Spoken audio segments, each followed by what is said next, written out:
টেলিভিশনের খবর শ্রুতিমধুর করতে মানসম্মত কমেন্টেটরদের বিকল্প নাই। সাবলীল বলার সাথে যুক্ত হয় নিখুঁত বিশ্লেষণ, আর সেই তাগিদে সাবেক ক্রিকেটারদের কেউ কেউ বেছে নেয় কমেন্ট্রি করা। এবারের বিশ্বকাপে টেম্বা বাভুমাকেও দেখা যাবে। অবসর না নিলেও টি-20তে নিয়মিত মুখ না হয় এই তারকা ব্যাটার কম বক্সে থাকবেন।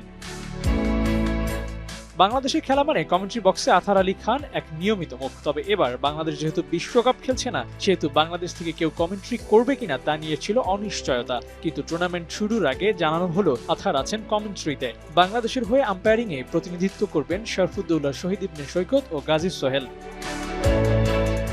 টাইগারদের মাঠে না পাওয়া গেলেও এই ত্রয়কে একসাথে দেখাটা ভক্তদের জন্য কিছুটা হলেও স্বস্তি দেবে বটে। কমেন্ট্রি বক্সে আথার আলী খান আর মাঠে শরফুদ্দৌলা, শহীদ সৈকত কিংবা গাজী সোহেলরা থাকলে ভক্তরা ফিরে যেতে পারে পুরনো দিনে, যখন টাইগাররা মাঠে খেললে কম বক্স থেকে তা বিবরণ দিতেন আথার। এছাড়াও বিশ্বকাপে মাইক্রোফোন হাতে নিবেন বরাবরের মতো তারকা কমেন্টেটররা। রবি শাস্ত্রী, নাসির হোসেন, ড্যানি মরিনসন, হর্ষা ভোগলে, ইয়ান বিশপের মতো তারকারাও থাকবেন সেখানে।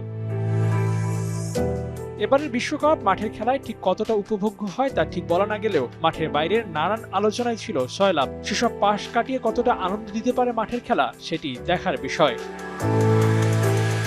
Abu Naim, DBC news.